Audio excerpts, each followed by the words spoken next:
Hello, welcome to the Smarketing Show. Melissa, you and I are going to get into a hot topic today. The question we're often asked, should I insource my marketing, meaning I hire somebody or people to do my digital marketing, or should I outsource to an agency like Into Communications? It's a hot question. What do you think of it? It's hot indeed. However, Rick, I would ask back, why wouldn't you use us? Well, we can't be biased. We can't be biased in today's program. Okay. We got to go down the middle on this one. Fine. Way to be the balance here. I would just say, though, out of the gates, a lot of our customers, if you're listening right now, are in the IT sector, and you maybe outsource services like managed IT services, et cetera.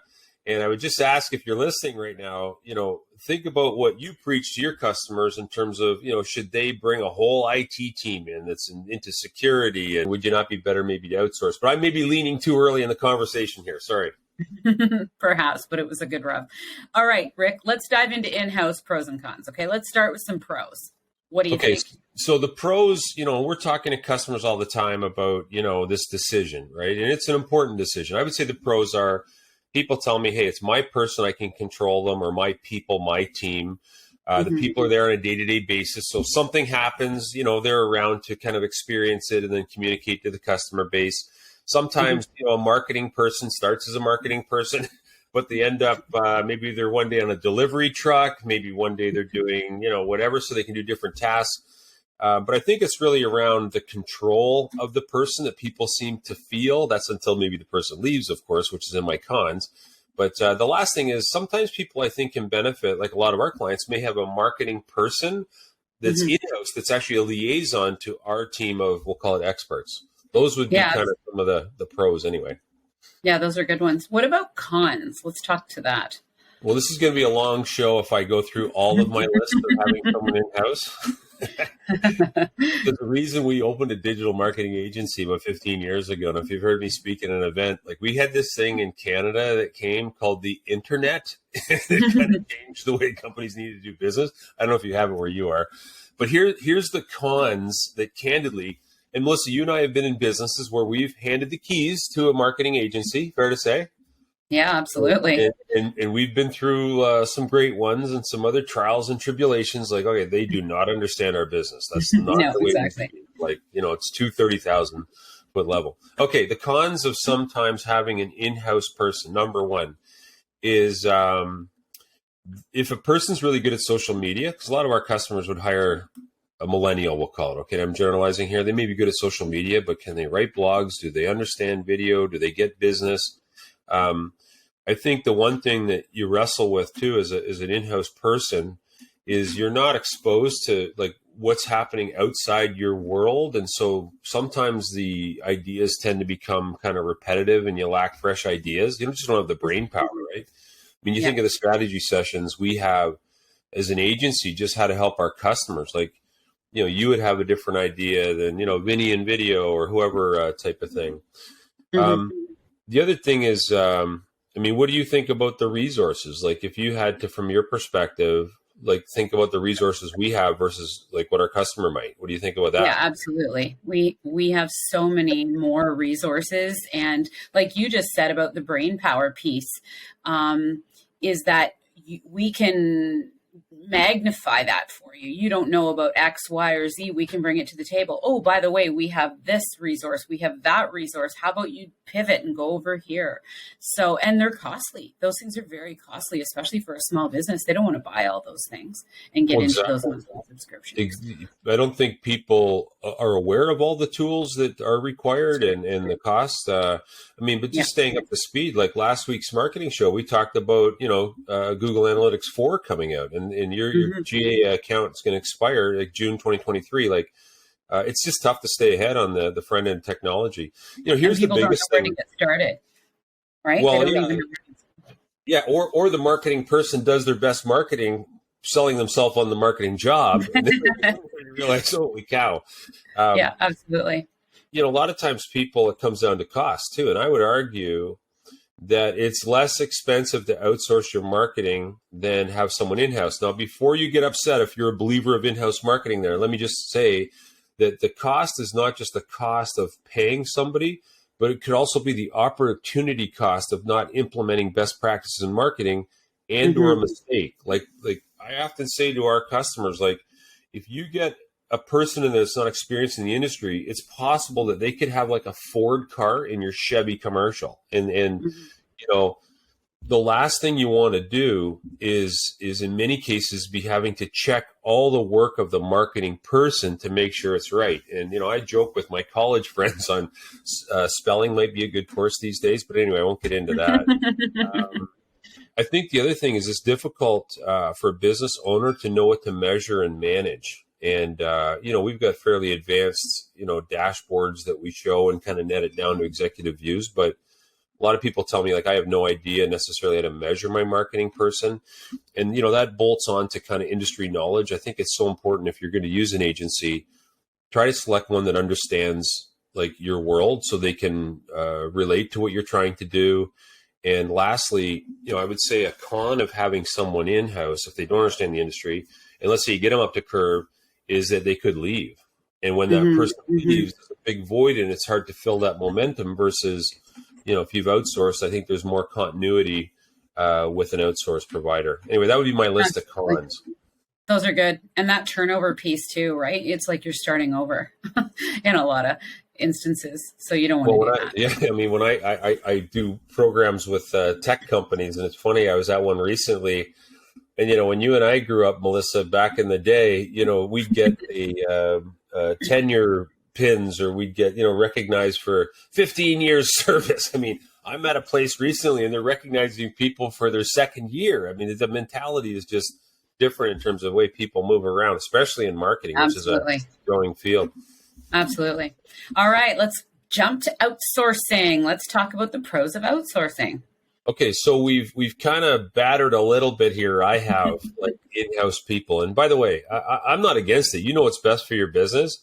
Although I will speak out of the other side of my mouth. I just say, like, until you've kind of really done an external, like a holistic comparison of the two, I don't think you can get the bang for your buck with an in-house person unless that person is someone I haven't met before. Because what happens is you tend to hire one person, then you realize, oh, I need a video person. Oh, I need a writer because we need to do blogs. Oh, I need a strategist that kind of can do. Oh, I need someone to do emails. Oh, and by the way, put the emails into HubSpot, or like there's a lot of moving pieces. Anyway, the pros of outsourcing would be, I think that you basically can save time and save money. Why save time and money? Save time having to always proof everything, manage someone, save money. You can set your own budget with a marketing agency. Like if someone came to us and said, hey, this is what I want to spend per month. And we would basically pretty much like a florist say, okay, we'll back out a couple roses. We'll put in some carnations and here you go.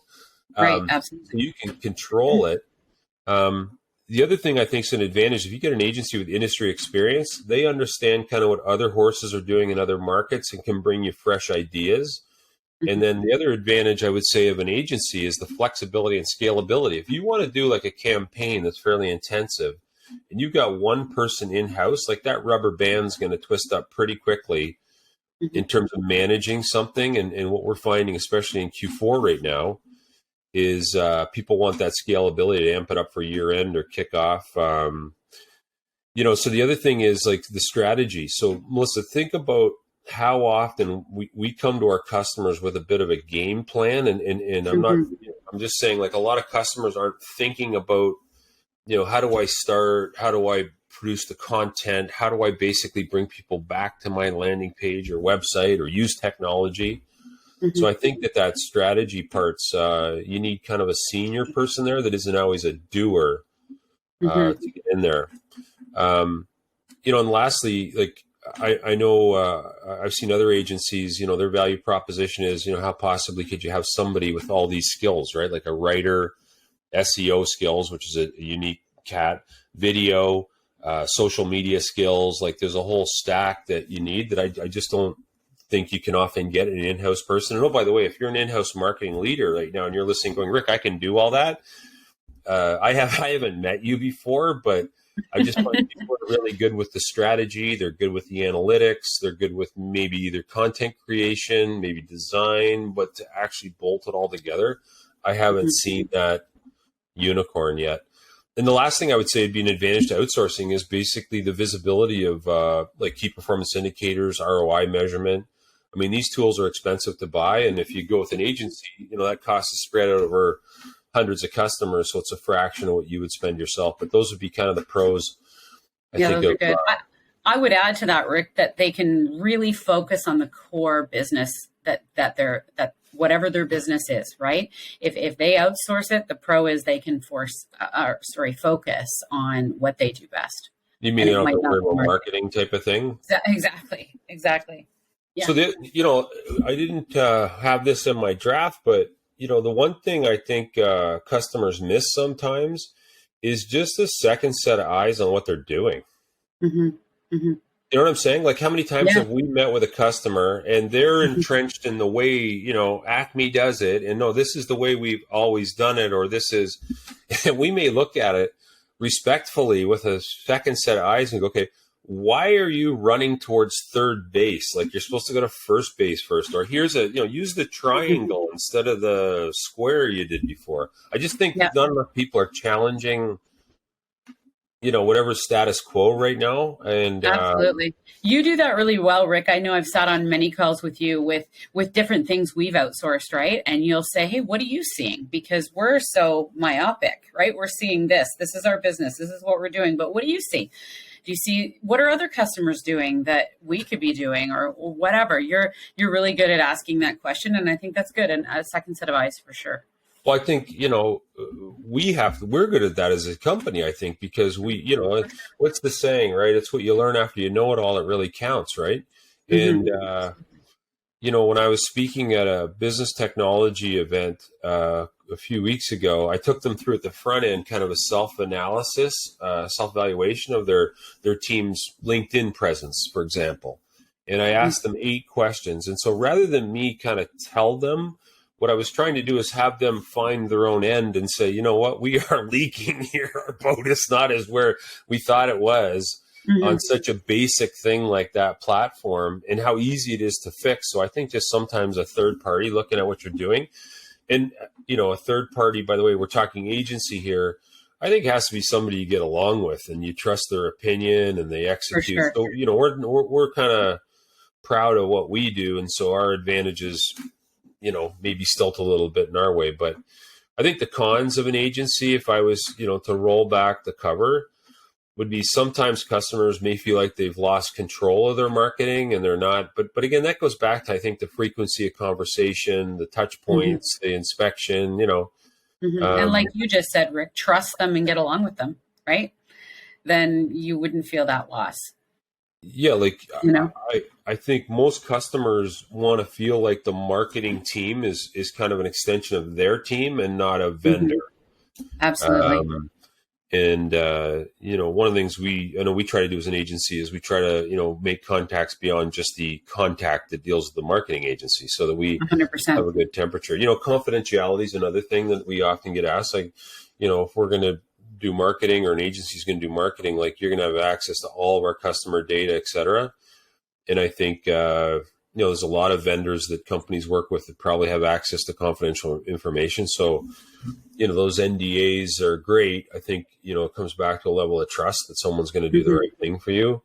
And then, some agencies in the past, I think, have done a good job of spooking customers with hidden fees. By the way, this is going to be this and that. And, you are one of the best, I think, Melissa, at seeing things through the customer's eyes. And, we try to make sure that we're doing the right things. And, sometimes we have to eat it if it's the right thing for the customer. But just high level, I think a lot of customers right now are saying, hey, I realize my customers are online. I need to use technology to sell technology.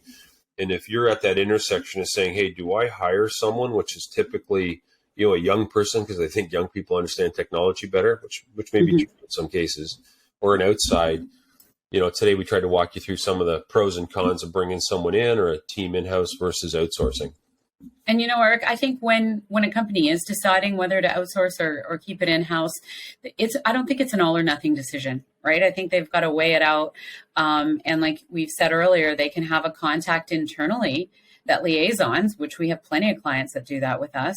And then we bring to the table specific tasks that they can't do in-house. Right. So it's a nice compliment, and we walk hand in hand with them through it. So I don't think it's an all or nothing. No, I agree. It's not an all or nothing. I just know right now, talking to a lot of business leaders, like they're planning 2023, or maybe you're listening to this and you're midway through 2023. And, there are advantages to both. I think you just need to go back and ask yourself, okay, what really am I or is my team good at? And how can I acquire the talent, whether you want to pay to bring someone in? What I have found is that when people bring someone in, it leads to, okay, another person, we need someone to do this. And at some point, like, these things grow like rabbits. And at least with an agency, you got 100% accountability, I would argue. So if the agency's not performing, it's easier to basically change gears on an agency than 3 people you're looking at that have 3 desks in the marketing department. So right, absolutely. And I think the end goal is just accelerate revenue growth, right? For these people, whether it's in-house or outsource, this is what the goal of the business owner is, or the CFO is to accelerate that growth. So how do absolutely. So anyway, if you're listening today, hopefully we've given you some ideas to, think about your marketing strategy. As a former sales guy, that had a commercial territory going through 3 pairs of dress shoes a year, wondering why the heck marketing was doing what they're doing, or where do they live? Hopefully we're closing some gaps for you today on your 2023 strategy, insourcing versus outsourcing. And if you're a big insourcing fan, I know there's a few of you out there, I will apologize if you're still listening, but we got to call them the way we see them from Into Communications. Anyway, Melissa, this was a good discussion today, Rick. Good. I liked it. It was great. Okay. Well, thanks for thinking of the topic and bringing it forward to our viewers. Great. See you next week.